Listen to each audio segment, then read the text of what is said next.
chatting to the goods and greats of reInvent 2023 in the Expo Hall. And amongst all the fun chaos, Jeremy Daly, you work with Ampt. You are a service hero. You've been doing the serverless thing for a number of years. Yep. You're at reInvent.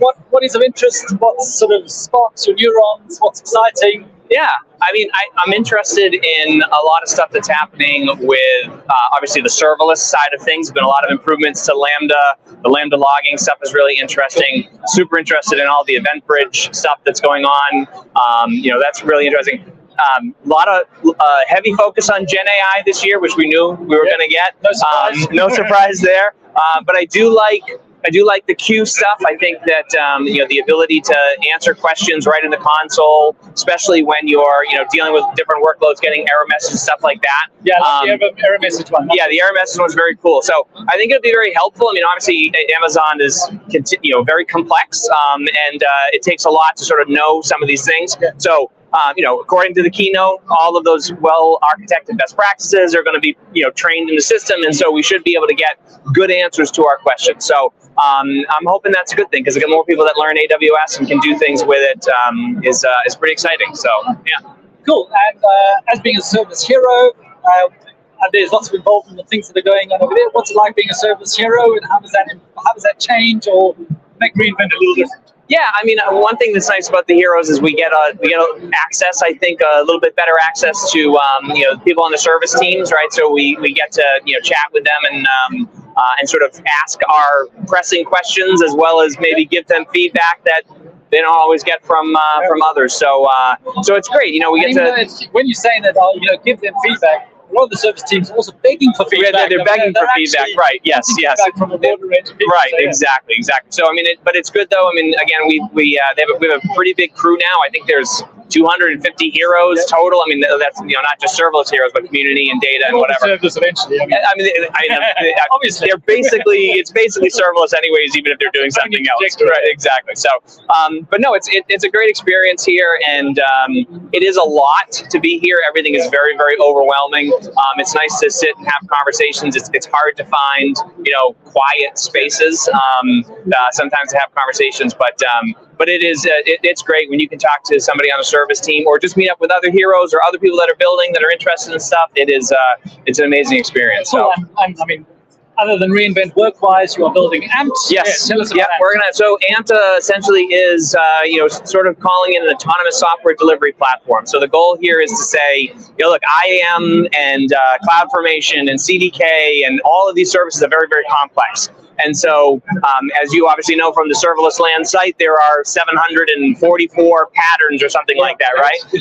And so there's a lot of things for somebody to kind of grok and synthesize, and then you actually create. You maybe use one of those patterns, put it in your SAM template or CDK, and then you deploy that, and then okay, now you're responsible for that workload, right? You're responsible for the workload, the pattern, the edge cases, all that kind of stuff. The goal with Ampt is to basically say, look, if we can sort of automatically select that pattern for you, deploy that pattern, and then manage that pattern while it's sort of in flight, and be able to morph and upgrade and evolve that pattern as things change and new features come out and stuff like that.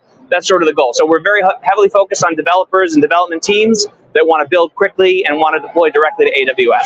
So extracting some of the infrastructure of the cloud and just making it right. So everything would run on AWS, but the whole point is to say, like, look, if you've got 1,000 people that are using this pattern, and one of them hits an edge case, that's something that can be fixed, and everybody benefits from having that fixed. Those other people don't run into those edge cases. So again, the goal is, we started with we've got quite a few patterns right now that are completely abstracted away from you, so you don't have to think about it. But that's our goal, is to cover a lot of these services and a lot of these capabilities. We're heavily serverless, so most of what we use is serverless, but we will deploy to containers when workloads shift and they need that. We do use Fargate for tasks and some of that other stuff. Yeah, so serverless containers. I mean, serverless containers, sure. Whoever would have thought that was a thing, right? But yeah, so it's great. And I mean, again, we're just getting started. We just launched in September. So yeah, check it out. Getampt.com. Yes. Cool. Excellent. AMPT. Hold on. I'll show a sticker so everybody can see. Hold up the system. Okay. The camera's going to be quite good. Can it do it? Can it do it? Can it get in there? Got it. Okay. Excellent. Ampt. Getampt.com. So, check it out. Question: If you had to, either of us had to wave a magic wand for your most wanted announcement for reInvent 2024. Oh, interesting. I want them to take serverless Elasticache, serverless Aurora, serverless Neptune, and serverless OpenSearch, and I want them to turn those into a managed multi-tenant solution that AWS manages for you. So I want to be able to get an OpenSearch collection or a table in Amazon in an Aurora serverless, just like I can with DynamoDB. That's what I want. I don't want to pay $70 or $90 a month to have serverless Elasticache running. I want to say I'm using it's just that cache is running somewhere, and every time I retrieve data from it or write data to it, I pay for that. That's perfectly fine. But I want these scaled down to zeros, and the biggest reason for it is because of the isolation model for the developers. So I want every developer to have their own AWS account with their own sandbox, and I want every preview environment, and I want all the QA and testing environments. Every single one of those should be running their own set of isolated infrastructure with their own guard or with their own, sort of